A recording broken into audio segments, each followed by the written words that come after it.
Alô, meus amigos do canal Wellington Campos FC, tudo bem com você? Pois é, domingo, já chegamos então, sem dúvida, né, ao dia 20 de julho e a rodada do Campeonato Brasileiro, jogando o Vasco para a 16ª colocação, tá? Então, olha só como era importante ter vencido o Grêmio ontem. E vamos trazer mais uma parte da entrevista do técnico Fernando Diniz, porque tem coisas interessantes. Ele espera o apoio da torcida, ele concorda com a manifestação da torcida, achando que foi bem natural, e também fala de reforços e outros temas que são interessantes. Vê aí. Eu acho que se a gente produzir como produziu hoje, a gente tem chance de reverter. A gente produziu hoje para fazer 4 gols. A gente fez 3 gols contra o Melgar, fez 3 gols contra o Fortaleza, fez 3 gols contra o São Paulo. É um resultado muito difícil, mas de fato eu acredito que é possível. É muito difícil reverter, a gente vai fazer o máximo para a gente conseguir. E eu já convoco o torcedor para vir e nos apoiar, porque é uma coisa muito difícil. Com o apoio da torcida vai ser uma força a mais para a gente. Em relação ao protesto da torcida, é uma coisa que eu encarei com uma certa naturalidade, é uma coisa que quem está no ambiente aqui do futebol brasileiro, essas coisas acontecem. Eu acho que foi um protesto que eu acho que os jogadores assimilaram bem, ao mesmo tempo que os torcedores cobraram, eles mostraram que estão junto com a equipe, e eu acredito que a gente conseguindo criar uma simbiose cada vez maior do time com a torcida, o Vasco vai sair ganhando muito. Acabou sendo muito positivo, sim. Eu acho que do jeito que podia começar, do jeito que começou, podia ser uma coisa ruim, mas terminou de uma maneira positiva. Professor Diniz, boa noite. Eduardo Canelas, canal A Hora do Vasco. Bom, a principal insatisfação do torcedor do Vasco hoje, na descida aqui no final do jogo, era com o Matheus Carvalho. Um jogador que já está no Vasco há um tempo, nunca conseguiu se firmar e tem recebido muitas oportunidades com o senhor. Gostaria de lhe perguntar, o que o Matheus Carvalho tem feito no dia a dia, que tem gerado a ele essas oportunidades? Eu acho que é uma oportunidade legal também de esclarecer algo que é um questionamento muito grande do torcedor, porque é um jogador muito questionado. Você já trabalhou com muitos jogadores questionados, acho legal a gente poder esclarecer dessa forma. Boa noite, obrigado. Obviamente é porque ele é um jogador, é um jovem que tem bons recursos como jogador e que treina muito bem e carrega, assim como o João Vitor, carrega um passado que eu não estava aqui. Mas se você pegar só em relação a mim, o Matheus entrou muito bem em algumas partidas. E hoje ele não teve absolutamente nada a ver com o que aconteceu do empate. É muito injusto, assim. Agora é o passado que vai carregando, que aí a gente quer, tipo assim, arrumar um culpado e a gente não vai resolver o problema. Porque vai transferir do Matheus, daqui a pouco é para outro, daqui a pouco é outro, e a gente vai perdendo os jogadores. É um jogador que eu acho que tem muito potencial e tem treinado muito bem. E por isso que eles recebem as oportunidades. No outro jogo passado ele não entrou, hoje eu achei que ele tinha que entrar, é um jogador que tem força física, que tem boa dinâmica, e eu achei que ele era o mais adequado para entrar hoje. Boa noite, Fernando Diniz, Danilo do Expresso 1923. Queria falar sobre equilíbrio, é uma palavra que você utiliza bastante nos seus trabalhos, de um time tanto na defesa quanto no ataque. Hoje eu achei o Vasco com dificuldades defensivas, no primeiro tempo com bolas entre os volantes e os zagueiros, encontrando no 1 contra 1, onde o Grêmio acho que levou mais perigo nos 20 primeiros minutos do jogo. Depois o Vasco conseguiu crescer.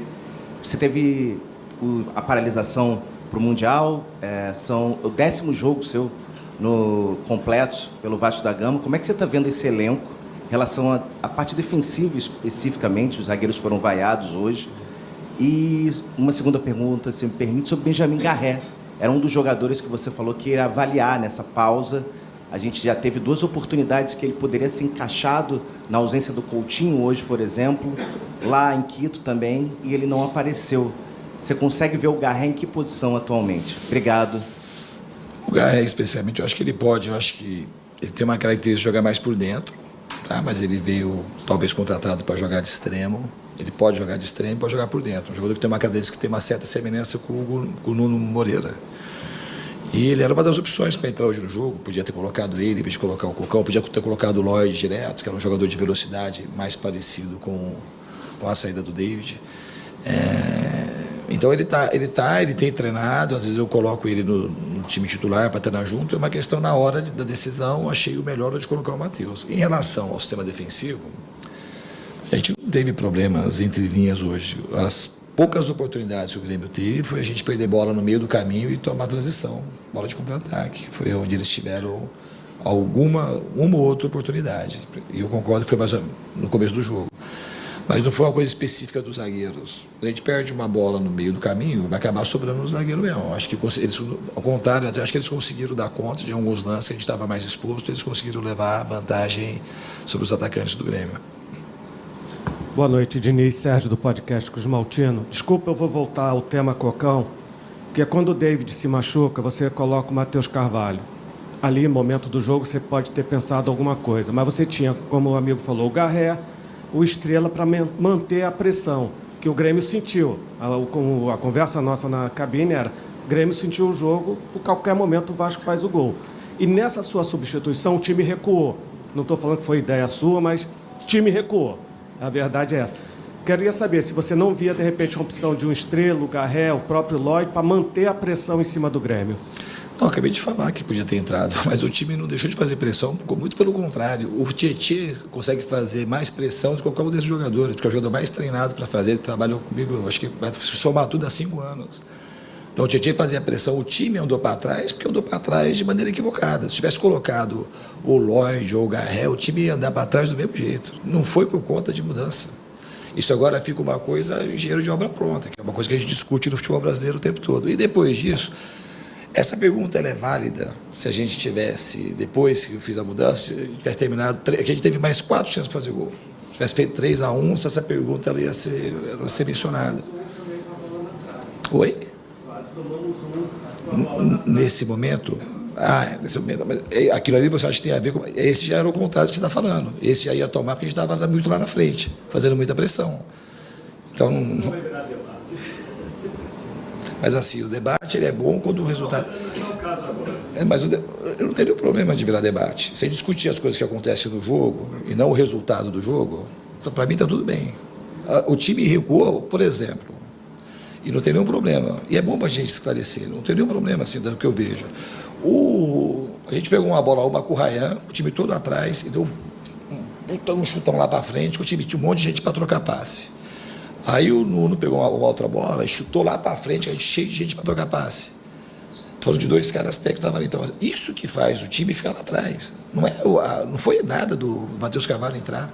Isso é só uma observação das mais fáceis possíveis. Porque se tivesse colocado o Lloyd, por exemplo, ia falar, mas o Lloyd é o jogador que é questionado pela torcida, se o resultado não vem. Então a gente fica discutindo aquilo que aconteceu, o resultado do jogo. O resultado do jogo não foi justo. E a gente errou, você pode falar assim, nós erramos de novo na bola parada, como alguém questionou. Isso, para mim, é um questionamento pertinente. A bola estava no nosso pé, que isso foi o que teve de mais errado, você não citou. Que a bola estava no nosso pé, a gente errou a primeira vez, depois errou uma segunda, cometemos uma falta, que era uma coisa que a gente falou que era para evitar bola parada, que o time do Grêmio tem 5 caras muito grandes, que era uma das maneiras que ele podia fazer gol na gente. Aí a bola circulou, a gente falhou, tiramos a primeira bola, depois falhamos no encaixe de área. Foi isso que aconteceu. Então, tecnicamente, se a gente olhar ter um olhar assim um pouquinho mais apurado e querer achar para resolver problema, a gente resolve. Essas alegações, pelo menos ao meu ver, é uma coisa mais para empurrar o problema não está aí. E se tivesse aí, eu falaria. Não teria problema. Não. Eu botei um cara para fechar o time, eu não botei o Matheus Carvalho para fechar o time. Eu botei o Carvalho, botando o Tietê para frente, a gente ia conseguir ter mais pressão na bola, porque o Tietê pressiona muito bem a bola. Com o Matheus Carvalho, a gente ia ter mais controle, o time ia ter mais controle do que a gente precisava, ter um pouco mais de controle e não deixar o jogo ficar muito lá e cá. A minha intenção era essa, mas não aconteceu. Aconteceu da gente recuar, ceder a falta e tomar o gol. Diniz, boa noite. Rodrigo Calvino, 365 Scores. Queria te perguntar também sobre o tema substituições, mas no outro viés. A primeira substituição veio aos 30 minutos do segundo tempo apenas, e você fez apenas 2. Eu queria entender essa linha de raciocínio e também a pouca utilização do banco. Porque, por exemplo, tem nomes como o Jair, que você pediu, que ele tem sido pouco utilizado nessas últimas partidas. Eu queria entender um pouquinho. Então, vamos lá. Tem cinco substituições para quê? Você vai mexer para quê? Para melhorar o time. O time estava jogando mal em algum momento? Muito pelo contrário. Se o David não machuca, talvez eu nem mexesse em ninguém. Do jeito que o time estava encaixado, que estava soberano no jogo, eu ia demorar muito mais para mexer. Porque é difícil, a gente está... Eu tenho um mês aqui praticamente de treino e jogo. E o time estava jogando de uma maneira, eu não vou mexer no time que tem 5 substituições. Se eu vou mexer no time, eu vou mexer para a gente já tá com o desfalque do Coutinho, já machucou o GB, o próprio Lodge teve um problema particular, teve para Portugal, acabou de voltar. Então, assim, não vou mexer no time, já tivemos que trocar outros jogadores eu não vou mexer para ficar fazendo substituição só porque tem as substituições. Não é nada obrigatório fazer substituição. Então, se o David não machuca, talvez eu nem fizesse substituição. Eu deixaria para fazer lá no finalzinho. É uma coisa quando todo mundo estiver na mesa, que não está todo mundo ainda na mesma página da parte tática. É muito pouco tempo. E mesmo daqui a um tempo, se eu achar que precisa mudar, que faça ficar mais forte para fazer o segundo gol e não tomar, eu vou mudar, senão eu não vou mudar. A minha apreciação do jogo é nesse sentido. Eu mudo quando eu acho que vai melhorar o time. Eu não mudo porque eu tenho a substituição para fazer. Em relação ao Jair, assim, eu posso usar ele a qualquer momento. Qualquer momento. O Jair está aí, é um jogador de já falei, eu gosto. Se eu gosto, você não põe. Porque no momento eu achei que tinha que entrar, no caso de hoje, entrar o Matheus, no outro jogo entrar o Paulinho. Mas é um jogador que está entrando, enquanto ele está aqui, porque eu confio no jogador e de fato eu gosto do Jair. E aí, o que você achou dessa parte aí da coletiva do Fernando Diniz? Comente aí, deixe o seu nome, o nome da sua cidade para receber aquele nosso abraço. E agora é se preparar para o jogo com a equipe do Independiente Del Valle. É quase que uma missão impossível, mas o Vasco tem horas que ele se supera. Na sua história sempre foi assim e quem sabe o milagre acontece. Está acreditando? Deixa aí a sua opinião importante para o nosso canal. Se inscreva ao Wellington Campos FC. Não paga rigorosamente nada. Dá aquele joinha. Passamos de 99 mil inscritos por sua causa, que está nos ajudando. Mas ajuda mais. Confere aqui embaixo. Tá vermelhinho? Clica no inscrever. Vai no joinha, dá joinha. Vai no sininho, habilita também para receber as nossas notificações. Tenham todos uma grande semana de luz, de paz, de saúde, de realizações, din-din no bolso também, por que não? E fiquem com Deus. Do Rio de Janeiro, Wellington Campos.